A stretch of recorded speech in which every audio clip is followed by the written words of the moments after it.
It's, it's, I T apostrophe S, আরেকটা হলো ITS. এই দুটোর মধ্যে পার্থক্য আছে। এই দুটোর ব্যবহারের ক্ষেত্রে অনেককেই বিড়ম্বনায় পড়তে হয়। চলো আজকে এই দুটোর মধ্যে কি পার্থক্য তা জেনে নিই। ইটস, প্রথমটা হলো আইটি অ্যাপোস্ট্রফি এস। এই যে ইটস, আইটি অ্যাপোস্ট্রফি এস, এটা হলো ইট ইজ এবং ইট হ্যাজ এর কন্ট্রাক্টেড ফর্ম। যেমন আইটি অ্যাপোস্ট্রফি এস, এটা হলো ইট ইজ এর কন্ট্রাক্টেড ফর্ম। তো আমরা দুটো উদাহরণের মাধ্যমে এই যে কন্ট্রাক্টেড ফর্ম আছে সেটার ব্যবহার সম্পর্কে জেনে নিই। It's my pen, it's my pen. It's, it's বলতে এখানে কি বোঝাচ্ছে? ইট ইজ মাই পেন, মানে এটা হলো আমার কলম। ইটস হিজ ব্যাগ, কি বোঝাচ্ছে? ইট ইজ হিজ ব্যাগ, এটা হলো তার ব্যাগ। তাহলে বুঝতে পারলাম। তাহলে যদি বলি যে ইটস মাই পেন্সিল, তার মানে এটা হলো আমার পেন্সিল, তার মানে এখানে ইট ইজ ইউজ হচ্ছে, ইট ইজ, কিন্তু কন্ট্রাক্টেড ফর্ম হচ্ছে ইটস। তাহলে বুঝতে পারলাম। এবার যদি বলি যে এটা আমার বই, তাহলে কি হবে? It's my book. তারপর নেক্সট চলে যাচ্ছি।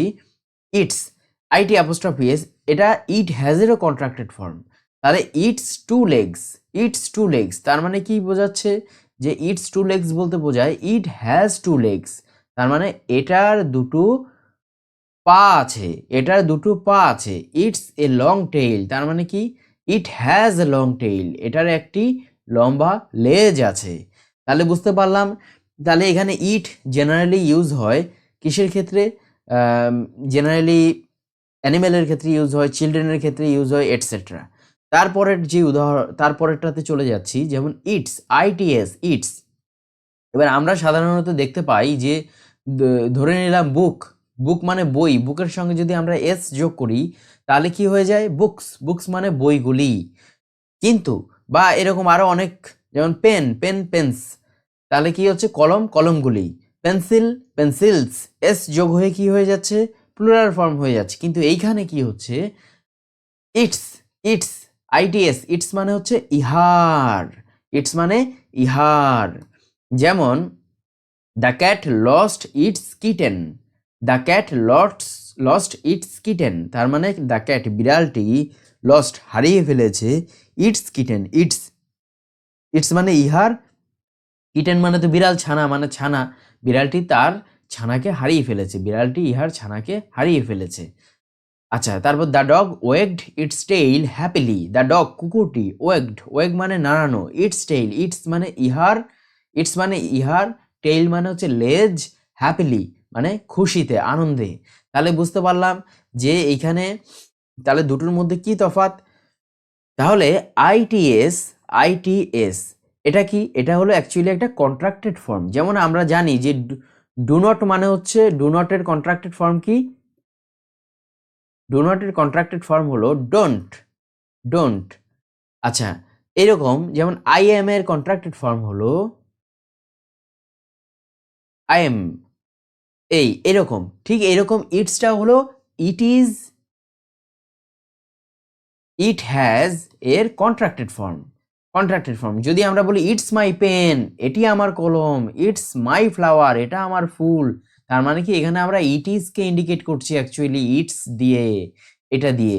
আর যদি বলি যে ইটস টু লেগস, এটার দুটি পা আছে, তার মানে এখানে ইট হ্যাজ কে ইন্ডিকেট করছি। যদি বলি ইটস টু আইজ, এটার দুটি কি আছে? চোখ আছে, তাহলে কি এখানে ইট হ্যাজ কে আমরা অ্যাকচুয়ালি ইট হ্যাজ এর কন্ট্রাক্টেড ফর্ম ইটস লিখেছি। তাহলে বুঝতে পারলাম। এইবার নেক্সট যেটা আরেকটা হচ্ছে গিয়ে ইটস, আইটিএস। এখানটায় সবচেয়ে বেশি ভুল করে যেটা, সেটা হলো গিয়ে যে প্রত্যেকে প্লুরাল হিসেবে ভাবে। যেমন বুকের প্লুরাল ফর্ম বুকস, ফ্লাওয়ারের প্লুরাল ফর্ম ফ্লাওয়ার্স, ঠিক একই রকম এখানে ইটের প্লুরাল ফর্মকে ইটস মনে করে, কিন্তু না, এটা হলো ইহার, ইহার।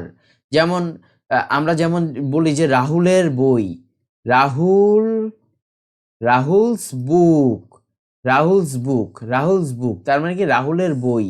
তাহলে কি হচ্ছে? এখানে রাহুল, এখানে অ্যাপোস্ট্রফি এস যোগ করছি, কিন্তু এইখানে কি হচ্ছে? এখানে আইটিএস ডিরেক্ট বসে যাচ্ছে, অ্যাপোস্ট্রফি এস দিলে কন্ট্রাক্টেড ফর্ম হয়ে যাচ্ছে। তাহলে কি হচ্ছে? ইটস মানে ইহার, তাহলে কি বলছি যে যেমন আগে একটা উদাহরণ নিয়েছি কি the cat lost its kitten, বিড়ালটি তার ছানাকে হারিয়ে ফেলেছে। তাহলে এখানে ইটস বলতে ইহার বোঝায়। তাহলে আশা করছি প্রত্যেকে বুঝতে পেরেছো ইটস এবং এই আইটি অ্যাপোস্ট্রফি এস এবং আইটি অ্যাপোস্ট্রফি এস এবং আইটিএস এই দুটোর মধ্যে যে তফাৎ আছে, পার্থক্য আছে, এগুলো আশা করি তোমরা বুঝতে পেরেছো। আশা করছি আর সামনের দিকে এই দুটোর ইউজের ক্ষেত্রে তোমরা আর বিড়ম্বনায় পড়তে হবে না, তোমাদেরকে বিড়ম্বনায় পড়তে হবে না। তোমরা প্রত্যেকে ইংলিশ টিচিং লাইভ চ্যানেলটাকে সাবস্ক্রাইব করবে, ভিডিওটাকে লাইক করবে। সবাই ভালো থাকবে।